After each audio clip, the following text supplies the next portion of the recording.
ask away. We're wanted men.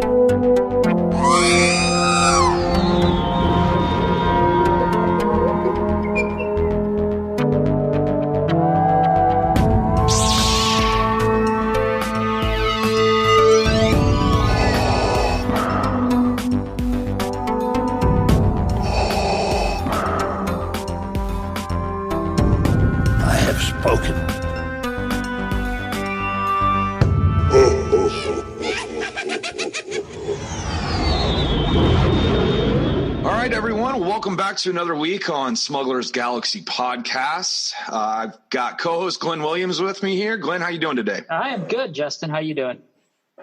Doing well, man. Couldn't be better. And we got a really special guest today. One of Glen and I's close friends, a member of the Georgia Alliance of Star Wars Collectors, and world-renowned Lucasfilm artist Christian Waggoner. Christian, how you doing, man? Doing well. How are y'all doing? Good. Very good, man. Awesome. Very good. Appreciate you taking the time with us. For those of you that don't know Christian, I couldn't understand how you wouldn't know him, but I'm sure you know his artwork. Christian has been a Lucasfilm artist for over 13 years, 7 years running. He was the world's #1 selling Star Wars artist. He does a reflection series, so I'm sure most people have seen those. Very high-end, fine art stuff. Christian, you want to talk a little bit about that and what you've done with Lucasfilm over the years? I sure will. I paint the reflection scenes, and it's funny. They found me in 2007 in Jacob Javits Center, Manhattan, at the New York Art Expo, Acme Archives. And I was doing reflection theme art. I had an art gallery in Atlanta for many years, and I wanted to just go national. And only way you can do that is, go where all the big boys are up in New York. On my 36th birthday, Acme Archives came up and said, will you pitch your style to our theme? I said, what's your theme? Well, we need the 30th anniversary of Darth Vader, and we want the reflection theme. I said, okay. So I did one piece. I never looked at any other Star Wars art. I always had the funky crops, hard angles with the pop of the color. Submitted it to them, and they absolutely freaked out, had Obi-Wan in the eyes. And you actually see the red lightsaber and the blue lightsaber reflecting all through Darth Vader's helmet. Once Lucasfilm saw it, or George, he bought the piece, and he asked, get him to do another piece. And so Acme came back and said, this is going over really well. Would you consider doing another piece? I said, sure. And they said, well, do you have any ideas? I said, well, what about a stormtrooper with the rebels? Oh, no. Brian Rood just brought out a stormtrooper. Anything else? And I said, well, I have a Boba Fett with Han Solo and Carbonite. They said, what? I said, yeah. They said, can you send us a sketch of it? I sent them a sketch. They said, please do this piece. So I did that one, and that's the piece that truly put me on the map. I mean, with that funky hard crop, with Han going across, and they said, George freaked out about it. We're ready for that Stormtrooper piece. And once I did that Stormtrooper piece, it really put me on a map. I did those within the first year being discovered. And yeah, I mean, they're all three of those just absolutely stunning. And I know you are partial to the Boba Fett pieces, right? So yeah, I think I've got everyone he's put out so far. So yeah. Awesome. And from then on, I wanted to go national, and it made me international. And, just starting to meet the artists. So they were sending us to Disney for like Disney weekends. And that's where I met Brian Rood and Jerry and a couple of other Star Wars artists. And we all became very close, tight-knit friends, just being especially a couple weekends at Disney. And I mean, it was like a paid vacation. Hang out with great artists, paint during the day, then, in the nights, just hanging out, having some cocktails, running around Disney, and became a really close, tight-knit group. And I remember Acme said, hey, we want you to paint that celebration. And it was one that was at Orlando. Then the following 2 years, it was back at Orlando. So it was that celebration, I think celebration 5, maybe. And I remember only artists I knew were Brian Rude and Jerry and William Silvers and Jeff Kong or Michael Kong. Those are the only ones just from Star Wars weekends.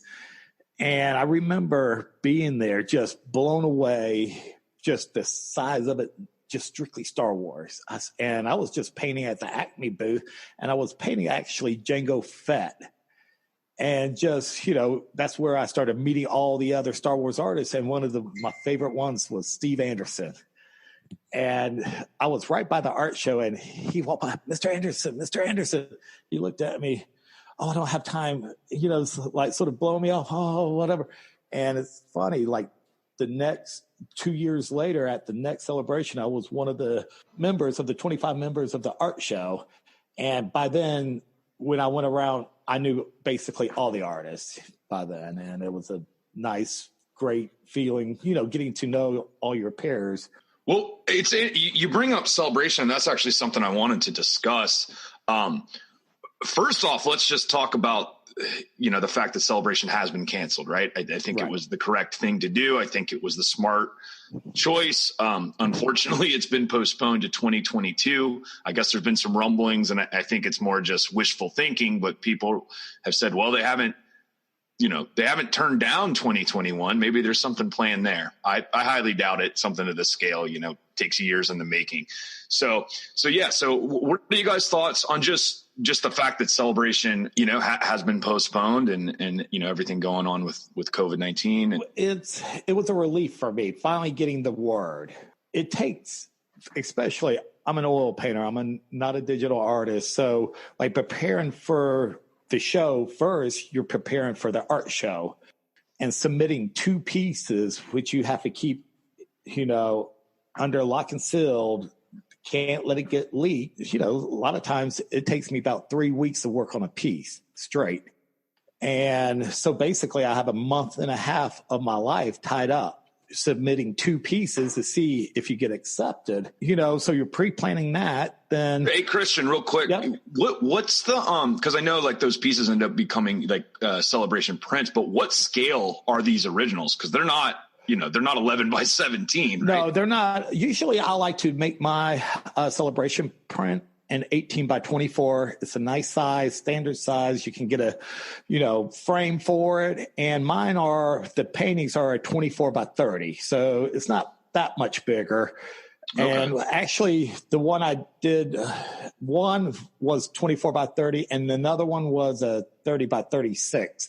And sometimes you have to go bigger with the painting if you have a small reflection surface to get, a bigger reflection, detail in the reflection. And so it takes months and months. So, just having that tied up, then, you're paying the, money for the booths, and the celebration booths are much more expensive than a normal con booth. So, but it takes, like with myself, I hand embellish the prints, getting them framed.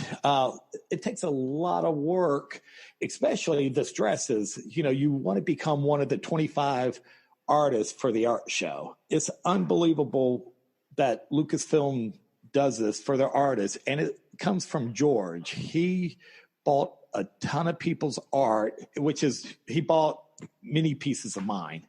Just having George buying your art, supporting the artist. So basically, if you're one of the 25 artists, they'll let you make an edition of 250 and sell it for whatever you like, but you keep 88% and pay 12% back to Lucasfilm. And depending on how much your originals go for and to the prints, it's between, you can clock on another 20 to 30,000 on a show. Speaking of the originals, kind of always heard rumors. Does Lucasfilm has first right of refusal at every original? Yes. That's what I thought, right? So they don't necessarily buy them all, but if they want it, it's theirs. Correct. how many? Speaking of originals, Glenn, I think you've got an original piece of Christian's, right? You want to talk about that? Yeah, I was really fortunate, and the Mandalorian print that he just did, I was able to buy the concept art off of him at our Winter Social. This is the way.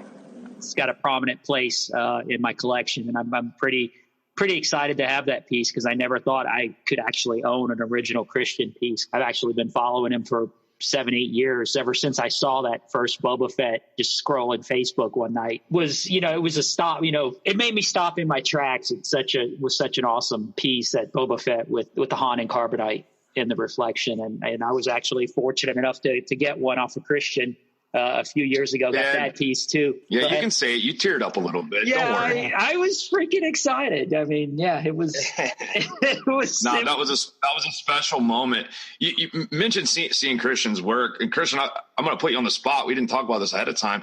Do you know how many different types of media your artwork has been used on? I know you're really big with the charity aspect, and I think every year or so you'll do these like charity drives and give away coasters that have your art and various things like that. Have you ever really sat down and thought about? I mean, I know there's shower curtains with your artwork on it, right? I mean, shower curtains, boxers, coffee mugs, puzzles, car shields. It's endless, right? Fat heads, everything. That's crazy. Yeah, I mean, Glenn and I are very fortunate. Christian, we are fortunate to know you and have become friends with you over the years. Christian, we actually met at my bar here in Atlanta. I think it was right after, on our men's and women's doors, we put up, speaking of fat heads, we put a Han Solo fat head and a Leia fat head to signify, men's and women's restrooms. And one of our customers goes, I didn't know you were such a big Star Wars fan. I've got a friend you need to meet. I think, a week later, you walked through the door, me and you sat down, had a drink, and that was shortly before that first celebration you were talking about. Correct. Celebration 5. So, yeah, it was like a couple weeks later, my wife and I, came over to your booth in our Han and Leia costumes, took some photos, and yeah, it's downhill ever since, right? That's right. That's when you modeled for Brian Rude as well. That's correct. Yeah, I was speaking of our Han and Leia costumes. I was standing outside waiting to get in, and I guess Brian had seen us the day before because you guys had booths right next to each other, right? Correct. There was like 3 of you right there in a row. Yep. Brian Root, I guess, saw me. He was like, "Hey, you're friends with Christian, right?" And I said, "Yeah, we know each other." He said, "Hey, man, I'm doing this new piece. I was commissioned by Lucas. I did an Indiana Jones piece. They want a matching Han Solo."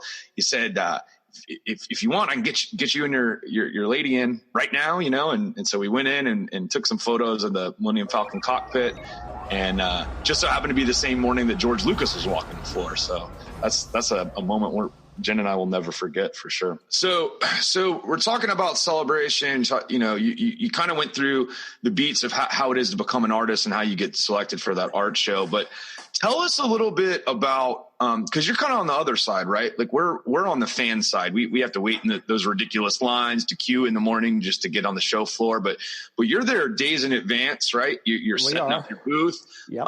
Kind of just kind of give us a little behind the scenes. What's that like? I'm sure it's extremely hectic, but then, when they finally do open up the doors each morning and you're just flooded with fans, and I can only assume it's nonstop all day, right? With just people buying and questions and wanting to take photos, and just go into that a little bit. What's that other side of celebration like? Well, it's, all the artists leading up to it, we're all talking to each other, bouncing ideas off. Well, what are you going to be doing? Are you going to be painting live?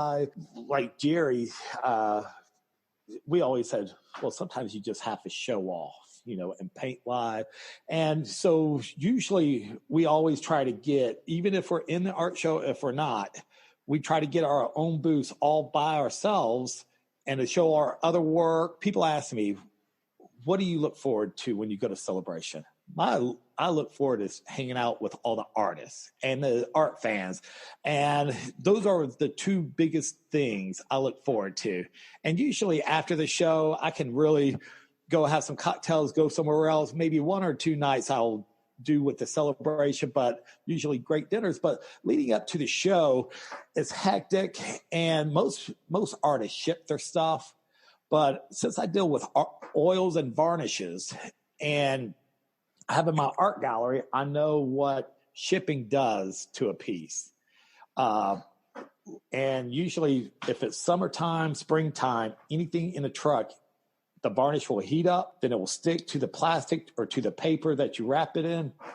So usually I will pull a trailer, have all the art in the cabin and all the show stuff in the trailer. So the art is always protected, temperature cooled, I'll park it underneath a tree, keep it, or even if I have to, drive overnight, bring it in the room where. So you'll make that cross country trek then. Oh yeah. Wow. And the reason why I do it, it was a couple of celebrations. I think maybe 2 celebrations ago, I saw Jerry ship his stuff, and I backed up to Jerry. He was pulling a piece out, and the varnish, it got too hot, and it was an original. And he painted on, I paint on canvas. He painted on some type of board because he's an airbrush artist, so it wouldn't have any wobble to it. And he had it separated from the frame and basically was peeling his image off. Oh man, that's awful. And just seeing his frustration, and he says, Wags, I see why you do this. I see why you take your time. And like every piece I show has varnish on it. So with temperature, shipping, trucking, especially if you ship it over the weekend and it's sitting in a warehouse, it will just, I'd rather take the time and me just get my stuff there nice and safe. Like if anything happens to it, only person I can blame is myself. That's right. That's right. But so back to so with your booth at Celebration, so you're saying you cross country drive this stuff over. I mean, typical booth setup for you at Celebration. How many originals are you bringing? Sometimes I only bring 2 originals, but even with the hand embellish artist proofs, because you want to have your artist proof popping, with the frames, and just everything has to be so you don't want your frames to get dinged up. You don't want, a dent in the canvas. And like shipping, like when you're handling it, you just want to make sure I pack the vehicle by myself, unload it by myself. I have assistants. Can I help you? No. Right. You just stay at the spot. And when I bring the stuff, I want to be the only person really hands-on. And there's been times, I guess you helped me before, but these weren't like the hand embellish with, when they're just prints, you don't really care because if they get banged up, all right, well, hand embellish it and fix it. But like just leading up to the show, so everybody's on cloud 9. You come in, say if the show starts on a Thursday, come in Tuesday or Wednesday, meet up with some of the artists, have dinner, and like the whole setup time, like you're just going around seeing all your friends. And if you have ADD, HD, like Brian Rude, one day, it takes him, he gets there 8:00 in the morning or 9, and he's not done till they close the doors because he's just going around socializing. I'll go around and say hello to everybody. Then I want to get the booth set up, lights on, test everything, have it ready. Then I'll go do the walk around. And usually it takes a good 6 hours to set up a booth. Yeah, it's got to be pretty wild. I've been fortunate enough to get in early at a couple celebrations. Thanks, Christian. It's just like a madhouse, right? It's not like when the show floor is open to attendees, but it's people, like the Hasbro booths and the things like that, these massive structures they're erecting, and just the pallets and pallets of convention exclusives. And it's just people running back and forth, just, and all the toy dealers. It's a pretty unique experience there. They're still setting up all the big prop displays and all that. And people just running back and forth. I ran into a headache in Chicago, which Reed Pop didn't let you know. Most places will let you pull trailers. Chicago, 0 trailers. And since they were union, no, you can't even switch materials on property. You have to take it off property, get it in a van, no trailers. And I said, I wish they would have let you know. I think New York and Chicago is that way with the Teamsters and all the union stuff. I love Orlando because it's in and out. They have great bays. That's a great facility. And I've never been to Anaheim, but I hear it's just as good. But, Chicago is just a hectic, getting into the McCormick. Oh, that's interesting. I didn't realize that. So, all right. So you let's run it through. So you set up the booth now. What happened? Like, what's it like that first day, that first morning when they opened the floodgates? Well, I mean, all the true collectors, you get bomb rushed. Like at the Orlando, I missed Anaheim the year before. I did the London show, and I was actually one of the 25 artists for the London show, for the art show. And so I said I had to make an appearance, and I wasn't under contract, but I still had prints, artist proofs. I said, well, I need to finally show my face and, make it. And being away for, I guess, those, 2 years, people not seeing me at shows only except at Dragon Con, it was like a madhouse. I sold out majority of my stuff on the first day, all the frame stuff. Then you have all the other paper prints, and I was doing giveaways. And I had a good hunch, not being at the shows, that I was going to do really well. So I brought my easel, and I said, well, next couple of days I'm just going to paint live and shoot the stuff with all the other Star Wars artists. But it's hectic. You get that adrenaline rush, you get the crowds coming. Like Mr. Waggoner, get a picture, and it's flattering, it's fun, talking with people, taking your time, and selling. It's fun. It's adrenaline rush. It's like being on stage. Yeah, I've seen you in your element when you're live painting at Celebration, and it's definitely something to watch, man. You get in the zone, and you're just on fire for sure. On fire, and people love it. Talking to the artist, actually seeing you work and having a conversation. Am I interrupting? Oh, not at all. And usually once you really get the piece moving and you have a sealant, it's where you let a kid paint on your painting and freak everybody out. Oh, man. And, people, are you really perfect stroke? You did perfect. And the parents are so, because they know they just messed up. Oh, let me just go ahead and get them. And after they go away, you just take some medium, wipe it right off. That's a great thing about oils, but it's the shock value. That's amazing. Yeah. And for any of our listeners out there, Christian really hits the circuit, at least, the celebrations. And for those of you local here in Atlanta, Dragon Con every year, go up and talk to Christian, man. He's, he's become a good friend of both myself and Glen, and a good friend of the club. But dude, you're definitely approachable when it's at conventions. You're just always down to have a good time and meet new people. And oh yeah. Art, and usually, whatever. Give hugs, arms around. But the last Chicago, I actually became deathly ill at that one. I mean, I had to leave the show early, and that was a long show. That was Thursday to Monday. And that's even longer than Dragon Con. And Dragon Con is a beast, just going those 4 days, but, 5 days. So I was sick. So I remember getting there Saturday. Had to leave the show early, like an hour before, just going to get some food, going to the hotel room, eating, and going straight to bed, waking up cold, with the cold sweats that night and pushing through. And even Sunday, I did the exact same thing. And usually when I'm at the show, I'm usually going to the restroom every hour to wash my hands, my face, to get all the crud dirt off of you. And now, with all this coronavirus going on, taking pictures now, usually I put the arm around, nope, safe distance, not shaking hands anymore. And I mean, I'll probably even going to have a big old bottle of hand sanitizer all the time around me. And, till everything gets back to normal. But even they call it the crud.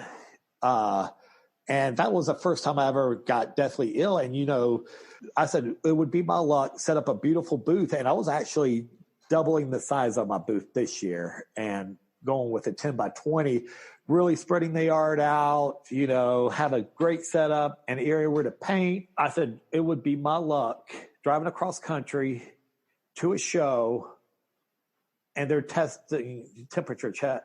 And I, would be my luck.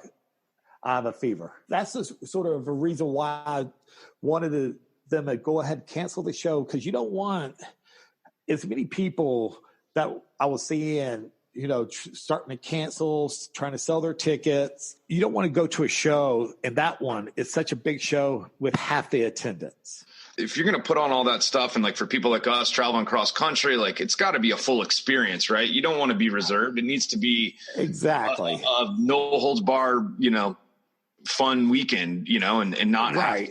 It would have just been real tough. So it was a smart play that they. It's a smart play, and I really think DragonCon is going to take that step as well. Well, let's switch tracks here. Get back into some fun stuff, right? We're kind of dealing with that stuff day in day out. Yeah. Glenn, Glenn, as you said, you're a massive fan of Christian's work, as we all are. I think you had a couple questions maybe you wanted to ask. Yeah, I mean, I'm curious. Have you ever had a chance to meet George? I have. What was that like? It was real nice. Didn't shake his hand, just met him briefly. And, it was that's it. It was quick and brief. Was it at like Skywalker Ranch or Skywalker something? Ranch? Yes. Oh, wow. Yeah. Mecca, right? The dream for most of us. But it was nice. And it's like you were talking about celebration, and I just missed it. Like everybody's freaking out. George walked the floor, didn't get a photo op, and it's one of those legends. Why didn't I do? Nope. Just one of those things. Yeah, I was at Celebration Orlando in 2017, and you're walking the floor, and all of a sudden you see a rush of people in the main stage, and I went, something's going to happen.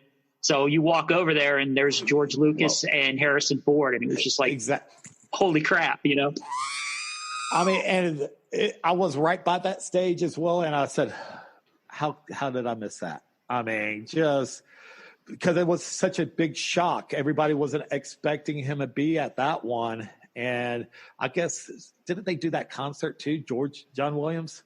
Yeah, they did that in the 40th panel. 40th? And that, gotcha. Yeah, I was kicking myself because they were showing it in the room, and you see John Williams just pop out of nowhere, and it was another oh shit moment. Yeah. There's John Williams directing, and they did the whole a 15-minute concert. Yeah, to be in that panel would have been amazing. Yeah, that's one of those ones people slept overnight, right? Yeah. Which they kind of switched that.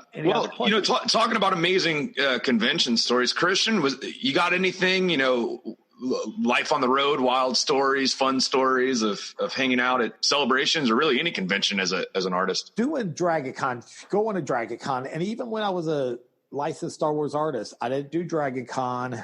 I went there. I said, I wasn't really into the cons until they invited me to paint live at Comic-Con in San Diego. Going out there the first time, I think maybe 2010, 9, something like that. I think it was 2009. And the sheer size of it. I mean, I had to go back to my hotel room 3 times. I was sort of like hyperventilating. This can't be this big. And then just having that adrenaline rush. I was at the Acme Archives booth painting live. This is a neat sound. When you hear like a commotion, like a train and all this, and I'm painting and you're running on adrenaline. You have a big, massive crowd around you, people, as I was painting, and I hear this commotion, and I'm not turning around. I think I'm painting the Sand Trooper at that time. One of the Acme Archives people said, "Hey, Chris, turn around." And I turn around, and it was William Shatner. Self-expression doesn't seem to be one of your problems. And I looked at Danny Crane, and he just nodded at me. And so all that commotion with all his bodyguards and all the people rumbling, hearing it. And the next time I was at Comic-Con, and those are the times when I'm out there painting for Acme, I could paint like for 8 hours. I mean, I didn't want to stop painting, putting on a show, signing, prints, and just having fun and people seeing how quick the painting was coming alive. And the next time I heard the same commotion, and it was Robert Downey Jr. walking, and he was in the Tony Stark, having that walk with the glasses, the sideburn. Truth is, I am Iron Man. Oh, man. It was really neat. And I said, boy, if I sneezed, he would have probably, he was a tiny little man. Not saying I'm a big, massive man, but I could have believed, William Shatner. Maybe William was closer to me, but I just saw like Tony, but he just had that strut, that look, the glasses, all the bodyguards, and you just hear that train. And at that time, I was taking my break, so I knew it was coming. So a funny story.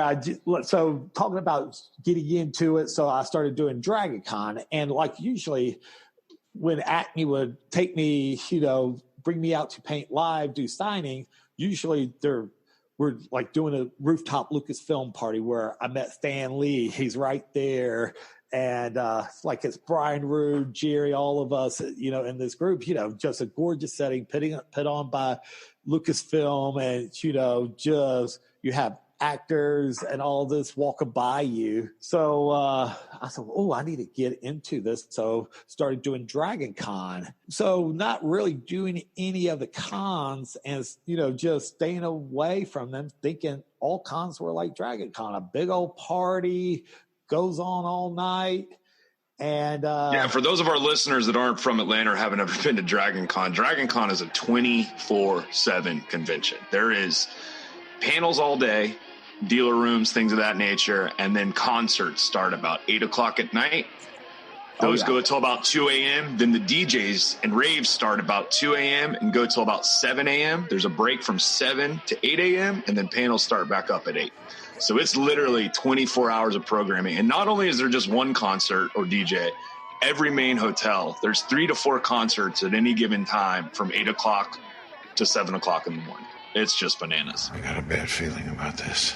So crazy. So my first celebration that I was showing and part of the art show, and they have this party, I guess the 501st party. It was Eugene Strider, hip hop trooper, and I hanging out, and we're having cocktails, having some drink, and then we asked someone, "Hey, where's the after party? After party? There's no after party. You better go back to Atlanta and go to Dragon Con."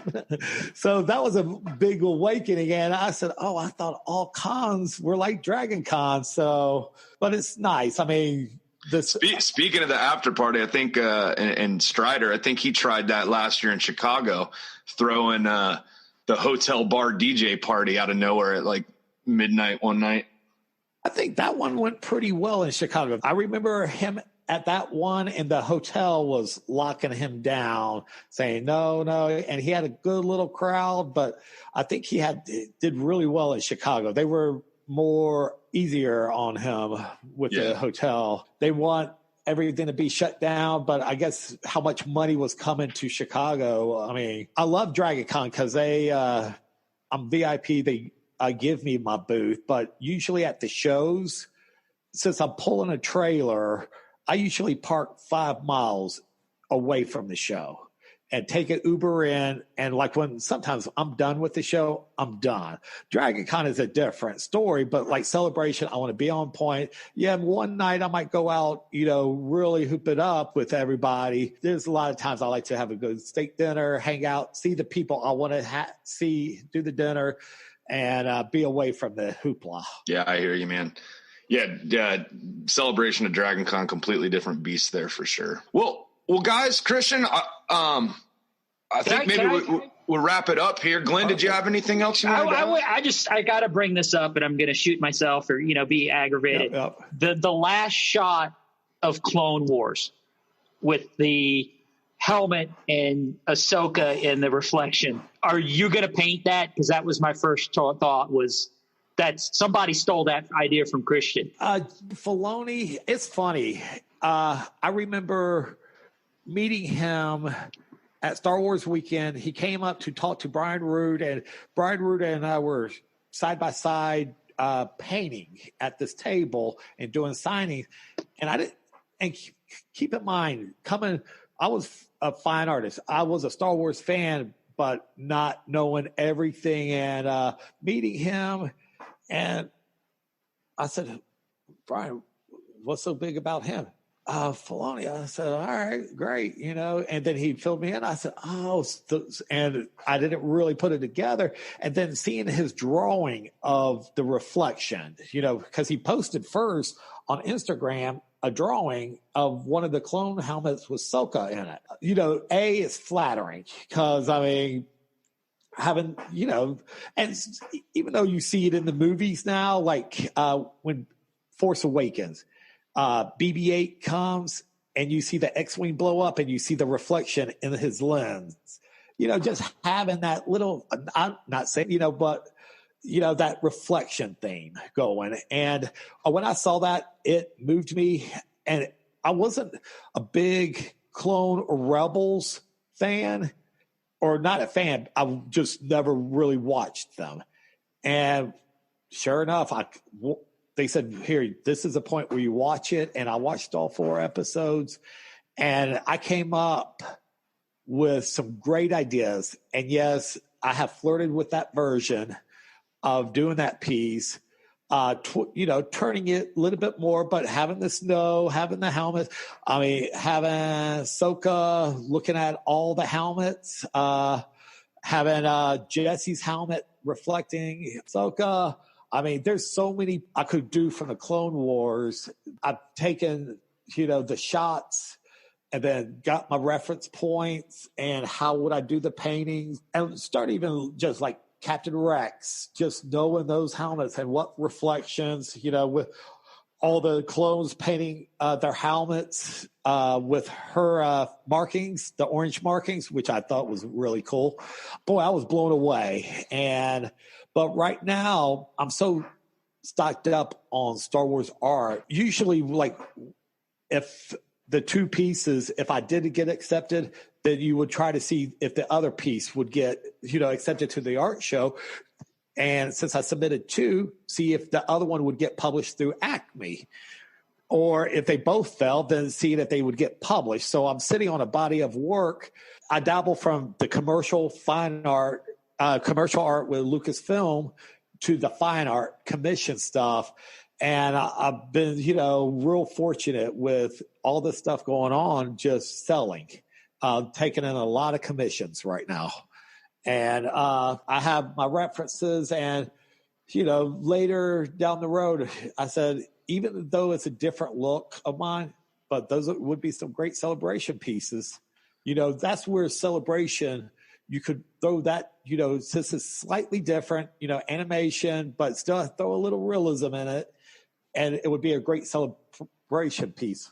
Well, Clone Wars and Ahsoka couldn't be hotter right now, Christian. Hotter. If you ever go down that route, I know there's a lot of listeners and Georgia Club members that would be standing in line to get something from that. It's down the road, but, with all this going on, they're slowing the process of publishing pieces, getting them out there. Because, since November, they've already brought 5 pieces out of mine. For the first 7 years that I was with Acme, I think they only brought out 13 pieces, 12 or 13 pieces. So you're really ramping it up. I guess let's go ahead and talk about that, Christian. If people are looking to pick up one of your pieces, what's the best way for them to go about that? The best way, go to acmearchives.com, and they have from the paper to the rolled canvases to the stretch canvases, and that's the best way to purchase my art. Okay. Well, I'm sure some of our listeners will take advantage of that. Glenn, that was a fantastic question, by the way. I'm glad you piped up with that. That one definitely needed to be asked. It was unmistakable in that episode of Clone Wars. It looked just like a Christian canvas for sure when it happened. So Chris, I just really want to say thank you for taking the time with us, man. I'm hoping once all this stuff is over, we can finally get together, hang out, and maybe have a cocktail one night. It's been a while since I've gotten to hang out with you. I know. Looking forward to it. Well, again, thanks for taking the time and joining us here on Smuggler's Galaxy. On behalf of myself and Glenn Williams and John, who couldn't be with us today, we really appreciate it. Hey guys, just a quick note. Talking to Christian after the show, he wanted us to let you guys know that Lucasfilm will be doing an online art show here in the next month or so to help all the artists that aren't able to make it out to Celebration because of it being canceled due to the coronavirus. So just kind of keep your eyes on out looking for that, and help support these great artists. Again, you can find Christian's work at Christian Waggoner Artist on Facebook, and you can look him up on the Acme Archives page. And like Justin said, I'm a big supporter of Christian's art. I do have it pretty much all over my house, and just want to thank him again for coming on the show with us. Everybody, y'all have a great day. May the force be with you.